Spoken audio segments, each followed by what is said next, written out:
People say I'm really good with words. This is usually followed after I've written a speech, a script, a poem, or even a book. Because the reality is, I'm much better at writing than I am speaking. When people ask me questions, the clogs in my brain start racing down a motorway and the words come out like an oil leak. Not the kind that you only notice once you've moved your parked car. More like the kind that you see off a boat in the middle of the ocean. The time I make most sense is pen to paper or fingers to keyboard.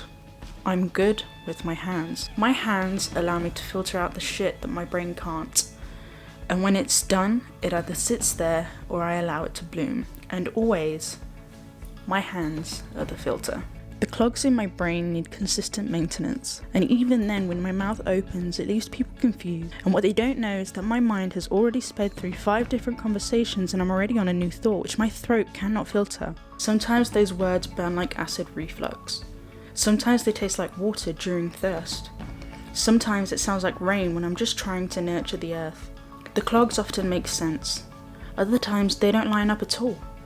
There's always too much to process, too much to consider, and both people and life talk in so many metaphors that it's hard to not be confused. And ever since I can remember, I've been constantly filled with questions that my mouth cannot help but spew. Why are we here?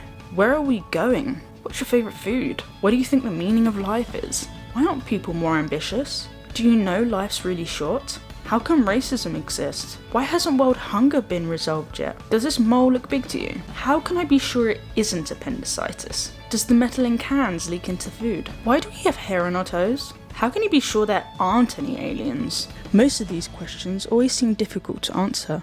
Some have easier answers. And when the cues do fly, people often feel confused about their timing or randomness. But to me, living in a confusing world that wasn't built for me means that questions are required in order to save myself from a life of constant confusion. Plus, sometimes it's the only way I know how to talk. And it gets far more confusing when majority of neurotypicals talk without using words at all. There's body language and facial expressions, all which leave me with even more questions. But I believe I have finally unraveled the sacred recipe that seems to be small talk. Small talk is an overcooked, colourless dish, bland and unexciting. A child's stick and mud pie would taste better. At least it's creative. My days are passing, and I don't want to spend them discussing the amount of sugars you believe should be in your tea. I want to know who you are, and why you are the way you are. I want the unanswerable questions to spit between us like a tennis rally. I want to know about your childhood, while slowly trying to understand how much of that child is left. Tell me your dreams, tell me your fears, and if I can use my words, I will.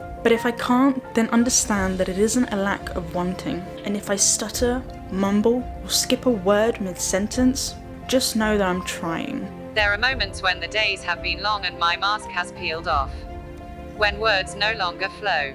In those moments I cannot express a thing. Talking, by that point, hurts. Going non-verbal is something that occurs with some frequency, and forcing conversations can, in those moments, be painful.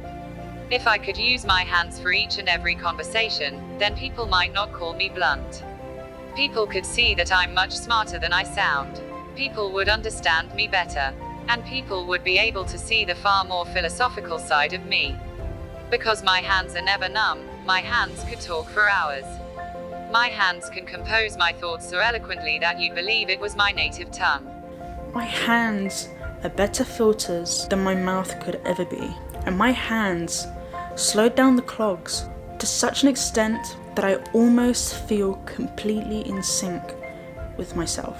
Words constantly affect our reality, leaving effects on those that receive them. Words can make people laugh, words can make people cry, words can mend disputes, words can create them. Words never really taste right to me when forced out between my teeth. Hearing myself back, I hear each and every error like a tourist learning a new language. Speech to me is alien, it doesn't flow, and not enough time is ever given to properly express what 86 billion neurons are firing in one consecutive motion, like lightning striking the ground but only hearing it 10 minutes later. And I guess that's why people say actions speak louder than words, because the complexity of humans doesn't seem that complex when the world is quiet, and thus my hands will always make far better talkers than my mouth ever will.